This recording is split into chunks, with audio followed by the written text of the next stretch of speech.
Hello, East, and welcome back to another episode of Twice as Interesting. Today, we're going to be talking about what may be the most recent topic yet.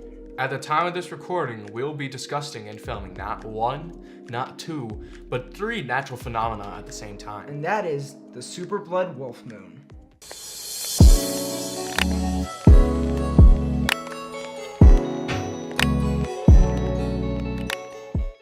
Okay, super blood wolf moon. What is that? It sounds incredibly ridiculous, but it's a real thing.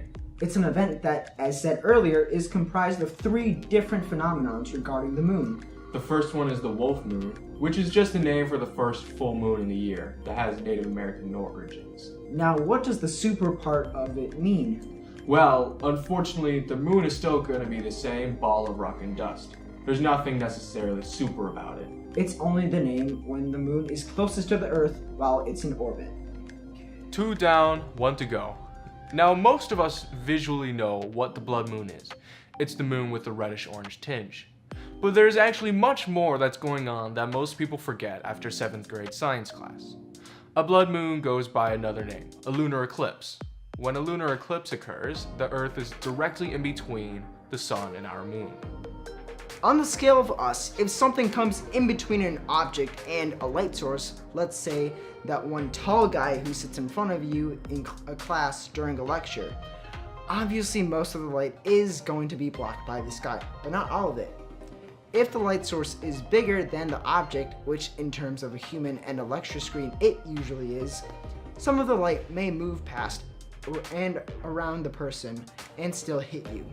This is exactly what's going on here. When the moon is in the umbra, which is the area where the moon is directly behind the Earth, most of the light from the sun may be blocked, but some still gets past. The light that does sneak past the Earth are usually longer wavelengths, since the light itself has been scattered along the distance of the Earth. These longer wavelengths are mostly reds and oranges, and when they come in contact with the moon, they produce a red-orange filter, hence the name blood moon. A fun side note, this is also the same reason why our sky is blue during the day and turns reddish purple as it gets closer to night. When we face directly towards the sun, all wavelengths reach Earth. Light scatters through our atmosphere and we perceive the blue wavelengths. As night gets closer, the wavelengths have to travel farther and through more atoms and molecules, so only the longer wavelengths usually get by, the reds and oranges. In North and South America, this natural event was completely visible on January 20th, 2019.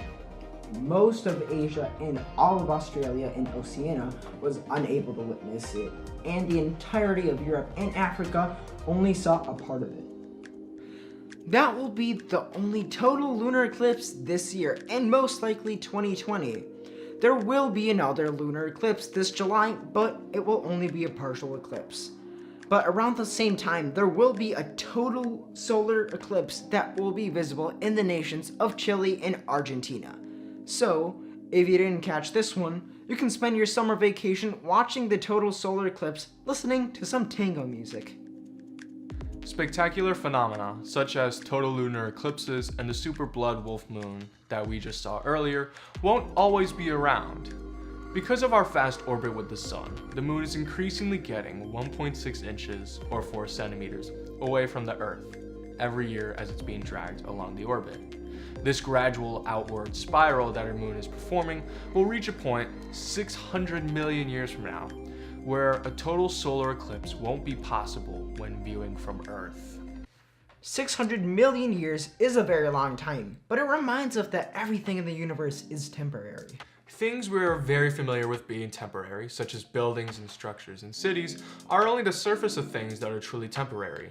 Even celestial bodies in space, like our moon, will at some point no longer be near Earth at all. The sun will expand and the Earth will be incinerated by our sun. So with that in mind, let's enjoy the moments and look up at the sky when these events happen. And we'll see you next time on the next episode of Twice as Interesting.